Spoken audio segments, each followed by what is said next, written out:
Good morning. I'd like to acknowledge the prayer this morning, the elders, the drum, the spirit of the singers, and I'd like to acknowledge all the educators that are in this room this morning. It's an honor to be here today.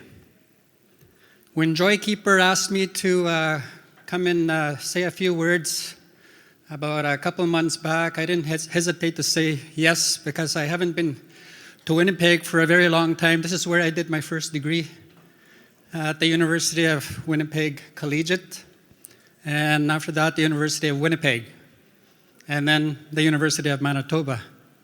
So I've been in university for 16 years. I'm still going to school, but in another way.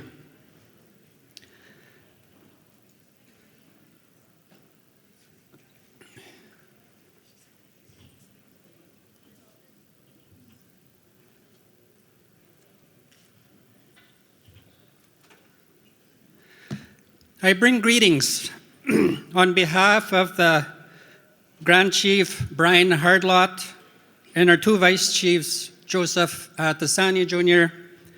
and Christopher Job from the Prince Albert Grand Council. As a team, we advocate for 28 northern communities under the umbrella of 12 First Nations that are Cree, Dene, and Dakota. The communities are geographically located and take up the upper half of Saskatchewan. There are several departments within PAGC. One of them is education. We are very active within our communities. There are northern educators that are doing groundbreaking work. There's a huge focus on languages and land-based education. Our Grand Chief grew up on the trap line in Stanley Mission, Saskatchewan. He's a big supporter and believes very strongly in the power of the land.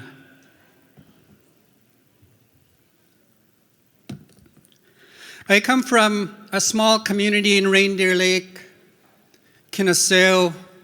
It's one of the largest freshwater lakes in northern Saskatchewan. But at the tip of the upper half of that lake is Brochet, Manitoba, the Barren Lands First Nation. That's who I'm a member of that First Nation.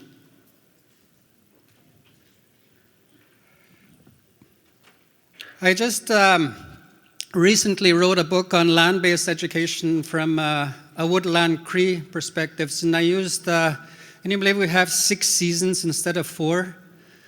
But we have 6 seasons, and that's the seasonal cycle of the Woodlands Cree. Both of my parents were trappers, and we lived on the land. They say that the first 5 years of a child's life is very critical. The socialization of children, the first 5 years, and so the languages are really important from that beginning.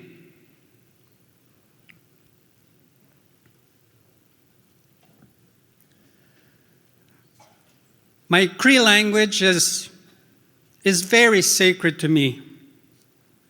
It is rooted in the land and intertwined with the people, the culture, and the worldview from where I come from.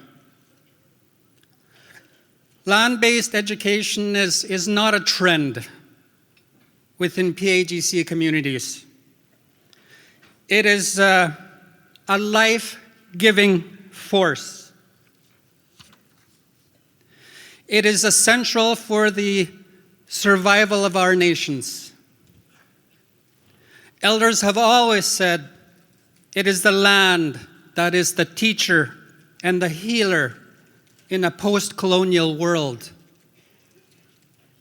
2019 marks the International Year of Indigenous Languages. It is also the year the Indigenous Languages Act was adopted by the federal government of Canada. It is important for us to breathe life into this piece of legislation so that our languages continue to flourish throughout all sectors of our nations while keeping in mind they are inseparable from our lands. When I took a look at the workshop sessions, I could not help notice how well they fit into the conference theme.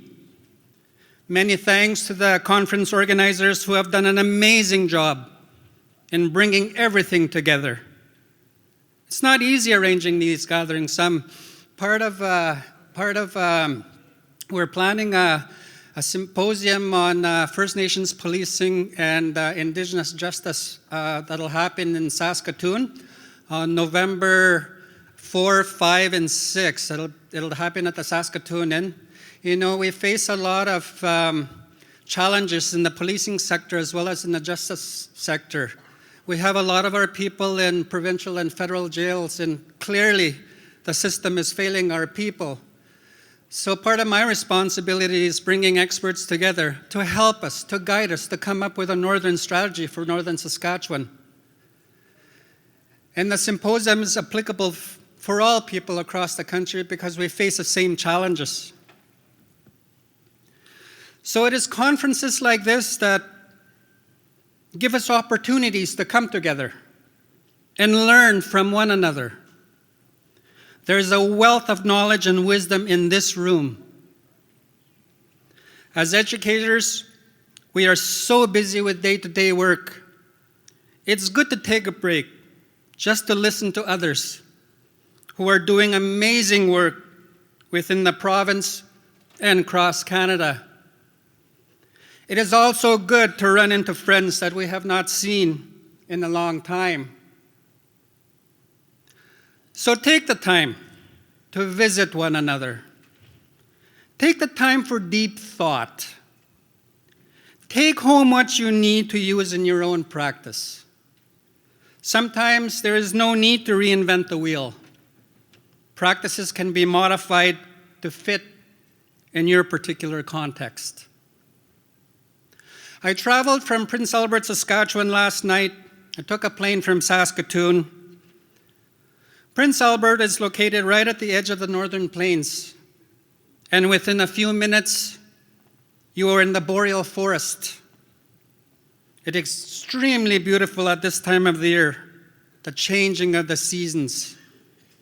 You can hear the sounds from the land, the lakes, and the rivers. We have pristine, colorful sunrises and sunsets. The smell of soil and the rain keeps me grounded. And we have bright, starry nights. Thousands of geese can be seen flying through the skyline. The splashing sound of fish and the sound of moose in the bush. As a writer, I am always looking for ways to describe the natural world. The northern landscape is full of life in the fall. The leaves are colorful. You can see the squirrels starting to gather food for the winter. The geese and moose hunting excursions are common in northern Saskatchewan, just as they are in northern Manitoba. Trappers say one can tell if it's going to be a cold or mild winter by the thickness of the beaver lodges. The days are shorter and the nights are getting longer. The end of October marks a seasonal transition period of late autumn into early winter and freeze-up conditions. Today, I want to share with you about this transition from autumn to winter and the connection to language, land, and learning. My talk is focused on land-based education from a Woodlands Cree perspective, and it is framed around storytelling and stories.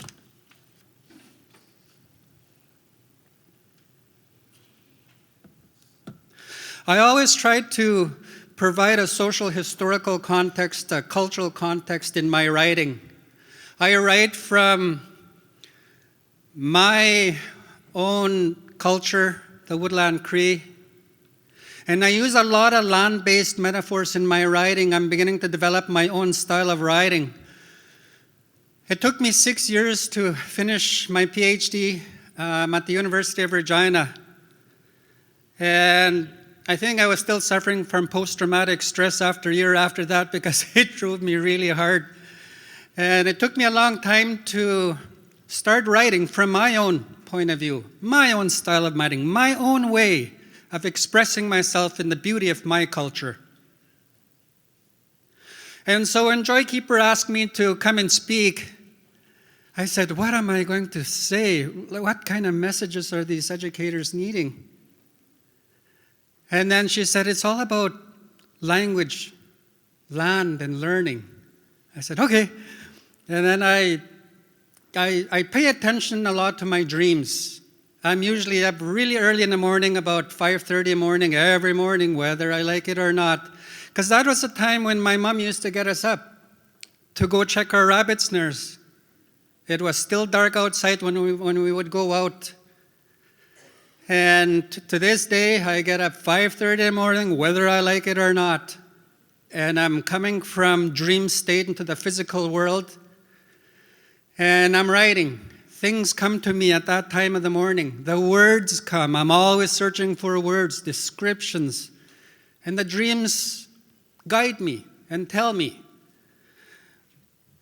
So that one morning when I got up, I had dreamt about Northern Lights. And I remember as a kid being just amazed looking at the skyline. Such a vivid green movements that flash across the winter skyline. The illuminating caribou walkers of the tundra. I'm part Dene, and the caribou have cultural significance and spiritual significance to us. Wawatiwak is the Woodlands Cree term for Northern Lights. They come and go without warning. Colorful, green, blue, purple, and red flashes of energy that ignite and hover over the land. Some say they are ancestors in a ceremonial dance between the physical and spiritual realms.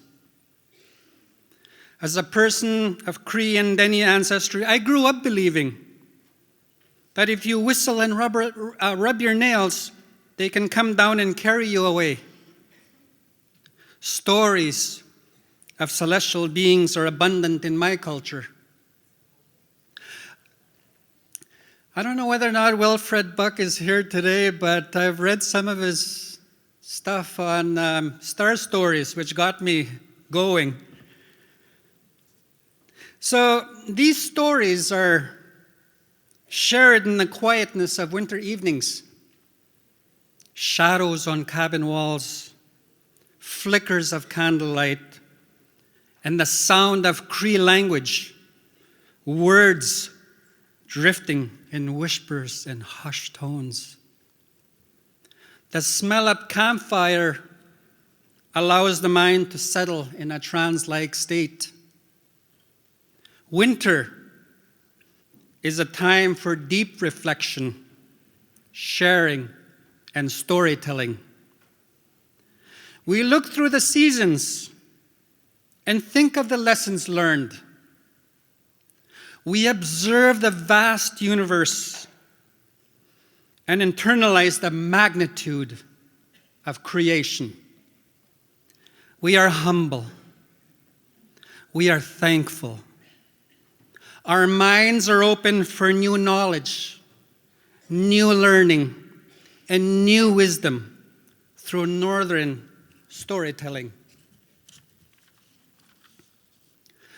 As a published author, educator, and researcher, I have a responsibility to teach the beauty of my culture through my writing. and story as a way to decolonize and make space for Indigenous knowledge in academia. I share my emerging thoughts on winter storytelling with a Cree and Dene focus. Storytelling is an Indigenous methodology that reinforces Cree and Dene ontologies of relationality. Out on the land, we teach young people how everything is connected and related. Stories and language are a way of passing on Indigenous knowledge systems, the history, the culture, the values, and teachings of how to live in harmony with the land. Cree and Dene ontologies and epistemologies and methodologies and pedagogies are different from the way in which knowledge is perceived within Euro-settler nations. Knowledge can be accessed not only from humans, but also from the land, from the animals, from the plants, and other entities, as well as from the spiritual realm.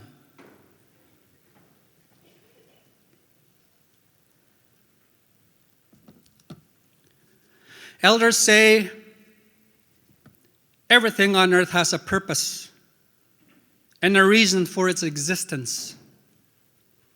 I use land metaphors and Cree language terms to illuminate the complexity of our oral traditions. Indigenous educator Gregory Kaheti states, there are key words, phrases, and metaphors that act as signposts to the way we think about the world and ourselves. I grew up among the greatest storytellers. First Nations cultures are diverse in Canada. We are not all the same. Even within a particular nation, there are communities within communities. In our Woodlands Cree language, we identify ourselves as Nihitawak, who speak the TH dialect. The Woodland Cree and the Dene languages are inseparable from the land. I am rooted in both cultures. I also have Inuit heritage. So I come from a long line of strong northern land-based peoples. We are taught very early that we are stewards and the keepers of the land, the lakes, and the rivers we occupy. We share a worldview of interdependence and relationality with other Indigenous peoples around the world. We have a shared history of colonization, assimilation, and impacts of residential schools. For several centuries, our stories were systematically silenced in history books and other school subjects. We were beaten for speaking our languages in residential schools for over 100 years.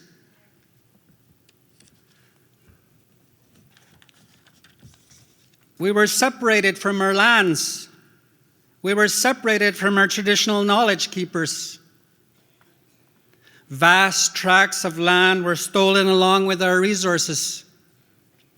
Many people lost their languages along with their ancestral knowledge, and thus the need for intense language revitalization across Canada. The hurt, the pain, the losses, and the intergenerational impacts are profound and very complex. However, we have shown the world that we are resilient peoples. My northern relatives continued to give and share, even if it was the last morsel in their cupboards. we have a shared vision of reclaiming who we are as self-sustaining, proud Indigenous peoples through language, through storytelling, and land-based education. We were given the gift of orality that is linked to the sounds of the natural world. So much is lost in the translation process to the English language. And although our cultural practices and languages are different, they are rooted in the lands we occupy. Elders and traditional land users around the world are the ones that will guide us back to our true selves. Gitiayak is a Cree term we use for the elderly. They are considered the carriers of our histories, our stories, our cultural teachings, and wisdom. We also have ceremonial people that teach us compassion and love through prayer, song, and dance. We must teach young people that everyone is a warrior, and every warrior has a song and responsibility written in their heart. That responsibility and role must be carried out. A warrior serves the Creator and the people. Out on the land, we teach the youth the importance of the collective, the importance of teamwork, the importance of serving others for the sake of survival. The ethic of hard work is learned on the land. It is also important to teach them empathy skills in order to build relationships. We teach them respectful communication by learning to walk in each other's moccasins. In sharing circles, youth have an opportunity to be heard and receive encouragement. We learn these principles of life through stories and practical day-to-day activities. Some say stories have been used to pass on knowledge ever since humans and animals could talk to each other. So winters are a perfect time of the year for intense storytelling, as people spend a great deal of time indoors.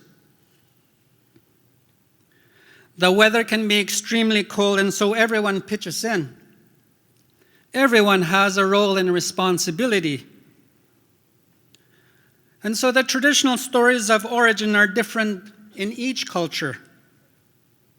And during colonial times, these types of stories were considered legends and tales that have no utility in the present. They were taken at face value.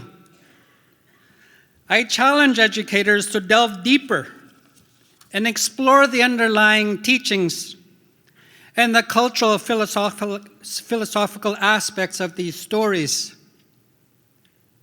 We need to journey into the darkness of our being in search of the medicinal flame of stories that need to be ignited and brought out through reflection and sharing. Healing begins from the inside and spirals outward. Cree and Dene pedagogical story work helps students to develop a connection to their cultural identity and the land. They develop a sense of belonging and hope. Traditional stories reinforce Indigenous worldviews and the way that we think about who we are and our place within the natural world. And that should be the guiding focus of land-based education, the development of that worldview, the refinement of that worldview. It's so important. I remember most the Cree origin stories of Wisakichak, Witugu, and Mimiwiswak, the Cree mythical beings. These original stories teaches the land is held sacred in its production of life. There was an elderly woman that lived at the center of our village who was a traditional storyteller. I can still hear her gentle voice. She was very kind and generous. We did chores for her in exchange for stories. Little did we know that she was teaching us our connection to the land. The relationship between storyteller and listener is important. Cree and Dene protocols must be followed for accessing personal and collective knowledge. The ethic of reciprocity guides the way we interact with the people and the animals and the plants we depend on for survival. We have harvesting protocols when we hunt, fish, and gather. We take only what we need, and this is what we need to teach the children. What we take, we give back something in return. We Sakechak, the Cree trickster transformer, switches back and forth between from the spiritual and physical world to teach us life lessons. We Sakechak makes mistakes and violates the natural and spiritual laws, so we don't have to as human beings. Our Cree and Dene stories frame our ontological sacred teachings of our interdependence with the universe. And so, going back to star stories, we have a lot of those stories. Wilfred Buck shares those, and I'm glad that he's doing work in this area. It's really interesting. He says that we're basically planet dust. And I believe him. And so the Cree and Dene hunters navigate their way around the land, lakes, and rivers based on these constellations of these stars. So on a cold, clear, crisp night, the brightness of the moon provides the light, not only for humans, but also for the animal hunters. The North Star, commonly known as Kiwiten in the Cree language, is the going home star. It remains stationary while other stars move according to the seasonal cycle. Wilfred Buck shares this. I had to quote him. And he says, First Nations people who use this star as a night guide realize its stationary nature. If First Peoples kept Kiwiten on the right shoulder while traveling at night, they knew they were traveling in a westerly direction. This knowledge could be applied to whatever direction these travelers wanted to go. And so, these observations of the sun, the moon, and the stars and the patterns of astronomical phenomena were often linked to ceremonies at the beginning and ending of hunting, trapping, fishing, and gathering seasons. So our stories allow us to think deeply while making links to the northern landscape. There are hidden teachings, values, and natural laws within these Cree stories. The animals and the plants in these stories are personified as relatives. We learn directly and indirectly from them. It was our brother Mahigan who scouted long distances to find out if the world was big enough for occupation, and when Sakechak was given responsibility to breathe life into creation. Sakechak teaches us to embrace ambivalence, flux, change, and transformation as a matter of survival. A story is shared over and over again, slightly different each time. However, core aspects remain intact. Sometimes understanding happens later in life.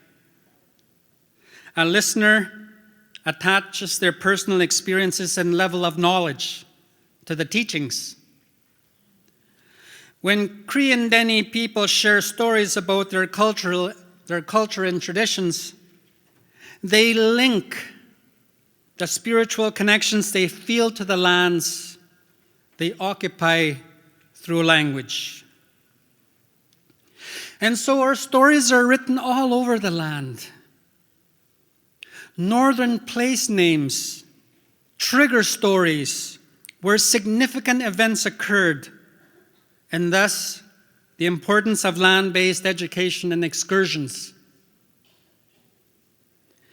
Kitiek say we must go back to the land to know our cultural lifeways and engage in our traditional seasonal activities, which become the framework for land-based curriculum.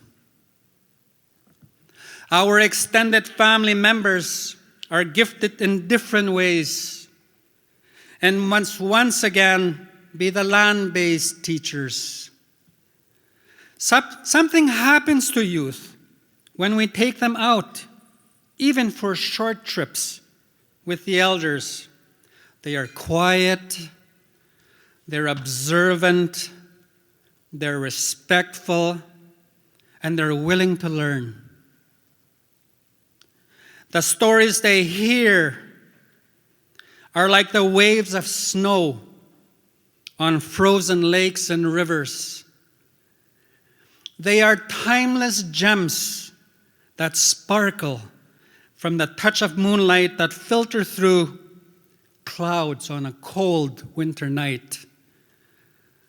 The wind carries the sound of ancestral voices that move through the trees and crevices of rock in a language only the listener can hear and understand. Stories begin in whispers, picking up momentum, thought-provoking words, leaving footprints in minds like ancestral pathways through the bush. Time collapses and blurs in unknown story spaces. Words illuminate a colorful tapestry of people, of places, and experiences unfolding from the past and into the present. We have stories of births, of deaths, of marriage, of love, of betrayal, of envy, of jealousy, of heroic acts, war and peace, that tell us a grand tale that we did not live a utopian existence. Humor and laughter heals the broken soul. We are born from story. We exist in story.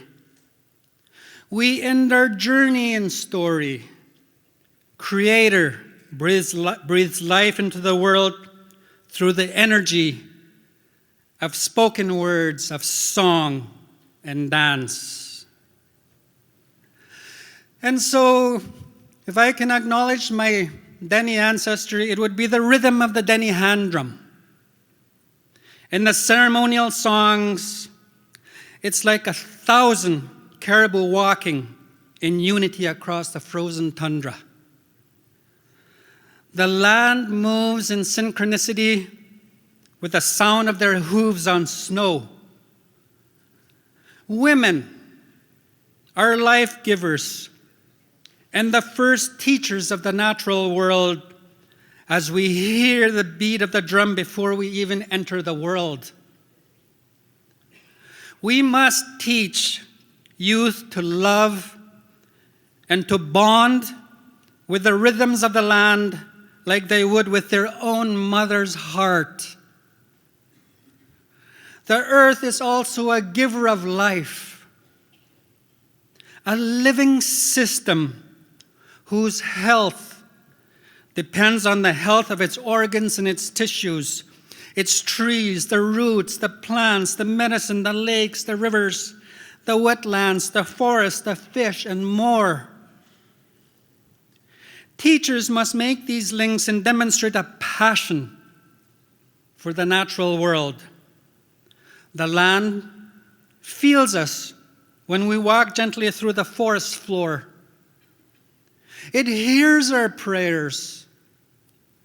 The sound of the hand drum on the land enters the deepest ravines of our being, where they sit and do their work to relieve pain, to heal where we need to be healed.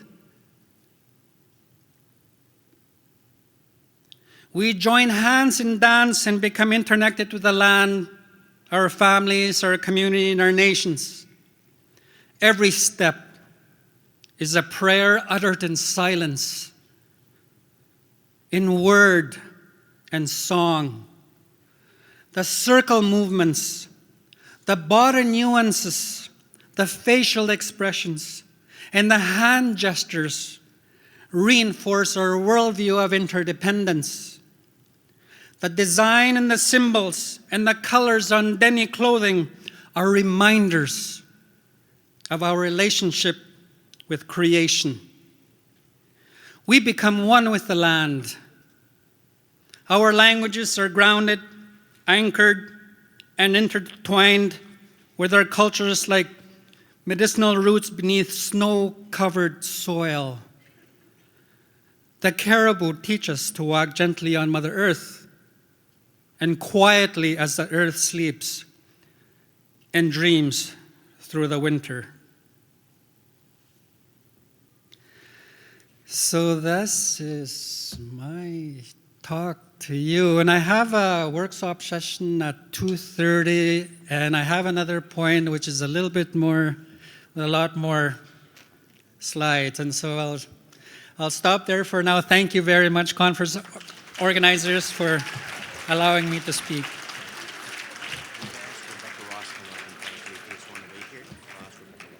Okay. I'd like to invite Rebecca Ross to the podium, please.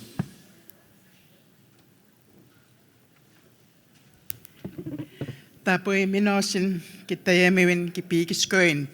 But before emoisnanaskomak, I want to thank the participants who stayed behind to hear this important message. And I think that's what we should be doing when we come to these gatherings. We should be staying in a conference room to listen to the message. We invite an educator who did a lot of work of research in land-based education. And we should hear him. Nasits minosin niu kegoan niu kapet tamaguak upigis kwewin. Kinanas kumitnan Herman ka witamoyak inini matsiwin. Askiwip matsiwin. Kinanas kumit mistay. Ego mawats ikisteni tagok. Ego sigagi sipe upigiak. Ego gip matisiwin now. Ego teka ututiak. Aski ko tutanano. Kinanas komitnan. Ego sani. Mikwats.